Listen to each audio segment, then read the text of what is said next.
Hello everyone! Good afternoon! Kamusta kayong lahat? So, the next day ay ang pagbibigay ng konting grocery sa mga PWD dahil natapos ng mag-pack si Ate Belen, kaya ang gagawin naman nila ngayon is dadalhin ito doon sa lugar kung saan ipinapatawag ni Ate Belen yung mga PWD para minsanan nang iabot ito isa-isa sa kanila at hindi na sila mahirapan. So sila ate na lang ang pupunta doon sa lugar nila para ibigay ang mga konting grocery na ito.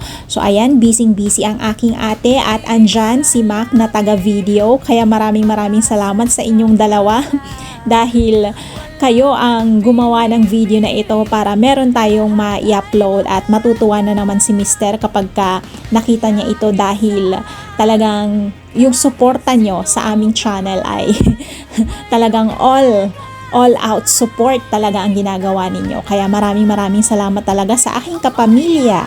So ayan, ready na din si Mac dyan. Ilalagay na niya sa tricycle nila dahil siya ang driver for today. At tignan mo nga naman ang dalawang chikiting dito, mga little helper ni Mac dyan, ang kanyang anak na si Nikki at ang apo naman ni Ate Belen na si Ichiro-kun. Ayan. Pati sila nakikisali na sa mga pinagagagawa namin, 'di ba? So ayan, sabay-sabay nating panoorin at samahan sila sa pagbibiyahe papunta sa bahay ng mga PWD para makita natin kung ano nga ba ang reaksyon nila at sana mapasaya natin sila, mabigyan natin sila ng ngiti sa kanilang mga labi. So ayan, let's all watch it. Bawat mata, natin ang isa't isa. Pag-aasa'y buhayin, huwag pabayaan na mawala. Sa simpleng gawa, malaking bagay. Pag-ibig ang siyang tunay na alay. Ay bigay ko mo yan, inspirasyon ng laging dala.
So para hindi na sila mahirapan, ang ginawa na lang ni ate, nagpunta na lamang sila sa kanilang lugar na dahil magkakalapit lang naman ang mga bahay-bahay nila at doon na lang iniabot ni ate ang konting grocery na ipinamimigay natin.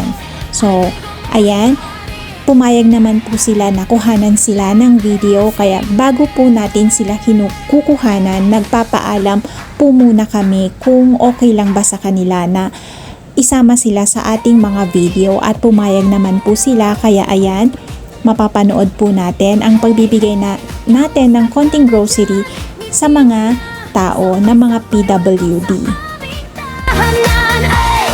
Loob na may puso't ngiti, umuwi iyon ay ibig sabihin, charity at pagmamahagi. Sa bawat araw na dumadaan, may kwentong handang ibahagi.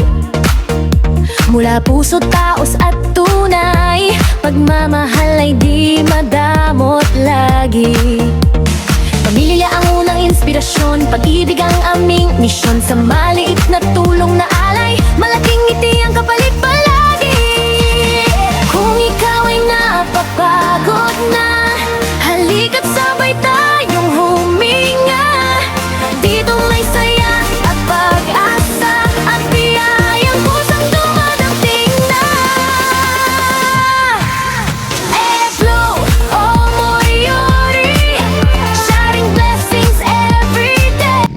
ayan, tumulong na din dyan ang isa ko pang pamangkin na si JV. Siya na din ang nadala sa mga iba't ibang bahay dahil yung iba kasi hindi nakapunta kanina. Kaya dinala na lang nila Ate Belen at saka ni JV sa mga bahay-bahay nila. So ayun.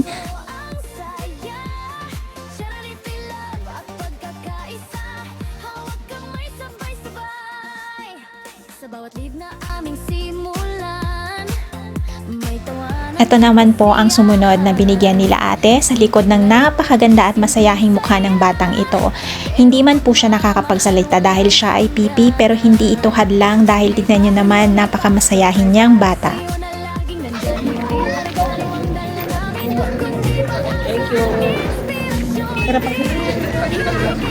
Mayaman ka. Yan yung asawa nila. Isang ngiti, isang dasal, sapat na para sa pagbabago ng buhay. So ang next destination naman dito ni Mac ay sa Barangay Panguluan dahil tapos na sa Barangay Bukbok na ibigay sa mga PWD ang konting grocery. Ang next naman dito is yung mga matatanda dahil may matanda dito na malapit kila Luisa, ang asawa ni Jason na aking pamangkin, na nabigyan na din natin noon ng Noche Buena package, pero this time dahil sabi ko sa kanila na bibigyan ko ulit sila kaya abutan din natin sila ng konting grocery. At thank you talaga kay Maki, ang aking pamangkin, buti na lang hindi pa siya busy, kaya ayan, talagang todo tulong din ang ginagawa niya, talagang dinadala niya dahil napakalayo din po ng Bukbok at saka Panguluan. Sobrang layo po ng nila, kaya binabiyahe pa talaga nila, kaya maraming salamat talaga sa aking pamilya dyan sa Pilipinas na talagang todo suporta po sa aming vlog, na bawat maiutos po ako lang naman po ang palautos.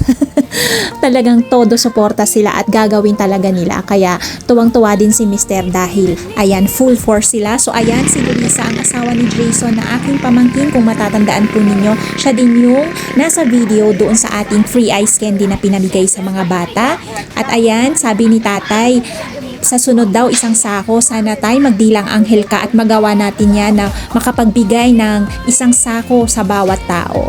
So ipag-pray natin yan tatay ha, para sa sunod mabigyan ka namin ng isang sako. O ayan si Luisa, lakad-lakad dyan dahil siya ang may alam dito sa lugar na to.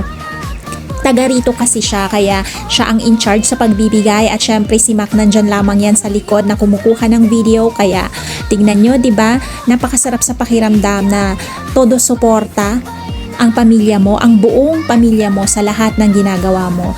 Kaya maraming salamat. Wala na akong masasabi kundi maraming salamat, at sobrang natutuwa ang aking puso na makapanood ng mga ganitong video. Hindi man po ganun karami, hindi man po ganun kamahal ang mga pinabimigay natin. Sa abot lang po ng aming makakaya, at least kahit papano nakakapagbigay tayo sa mga tao.